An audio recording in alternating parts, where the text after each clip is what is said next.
So Jonathan, who's a huge Ed Sheeran fan, which is very cool, possesses N of Ed's albums as vinyls. After 5 years, each vinyl independently still functions on his record player with the probability of P and doesn't with the probability of 1 minus P.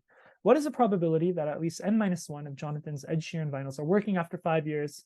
And provide an answer as an expression of N and P. So this is great. Whenever you see like a probability type of situation like this, I think the best thing to do is really just write down or think about what are the random variables that are involved, because those are super helpful. And what is the event you're trying to solve for? What is the probability of an event or multiple events that you kind of are asked to find, right? And so I'm going to share my other camera so that we can take a look at a whiteboard and write these things down. So we have basically the random variables that we want to solve for, and we could call them X. And so what's really clear, like as it says in the problem statement, is that we have the vinyls, and they work with the probability of P after 5 years, and they don't work with the probability of 1 minus P after the same time. So we know that the random variables are really revolving around whether or not the vinyls are working. So we could write down vinyl works, not too much space here, but we could say that it works with the probability of P, and it doesn't work. I'll just put like a not symbol in front, just to make things easier. So vinyl doesn't work with probability of 1 minus P. So that's cool. So we have these two values. And then we also want to know, like, what is the event that we're trying to solve for?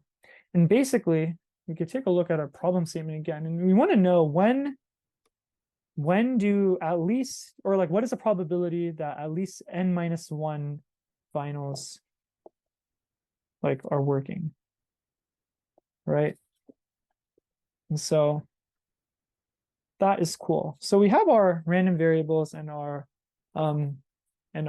event basically that we're trying to solve for down. But even this, we kind of want to translate this into like some representation that like gives us like a probability of an event or a probability of multiple events, so that we could actually compute and solve for these. So we have a good start. But I think I want to draw your attention to this little thing right here: greater than or equal to N minus 1 vinyls working. So another way we could write this is really for this event is that we either want N minus 1 vinyls to work, vinyls, I'll just say, or we want all of the vinyls to work, right? Because so at most we just want one to not work, but we could really break it down into like N minus. The only situations really that this makes sense in is when 1 doesn't work, and so N minus 1 works, or N vinyls work. And we could translate that into maybe we could call this event 1 and then this event 2, right? And so basically to rewrite this, we're trying to solve for another thing, or either one of these could work. And this is huge because this represents basically union, as you guys and that will help us solve for the probabilities of E. So we're really, if we're rewriting this, we want to know the probability of E, and that equals P of E1 or E2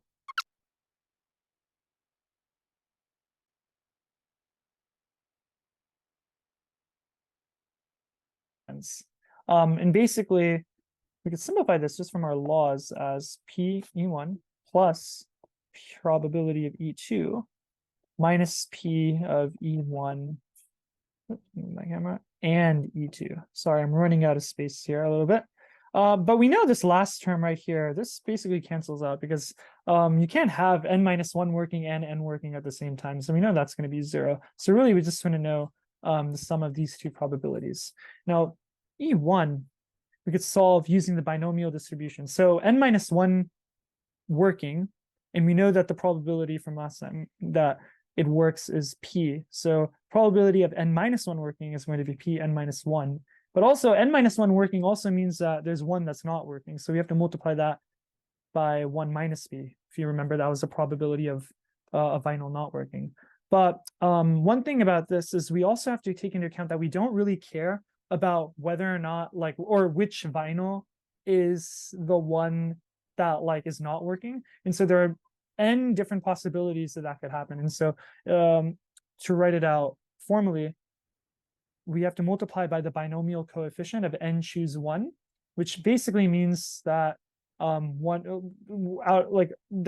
this simplifies to n, but basically that's just to represent that we have n different possibilities for the one vinyl that's not working. You could also write it as, just from our properties, you could write it as n minus 1.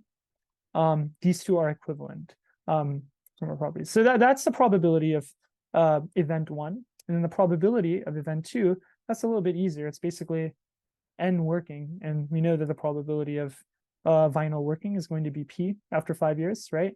And n working is just going to be n. So in the end, we get p of e equals n choose 1 of p n minus 1 times 1 minus p plus p to the n. And there you have it.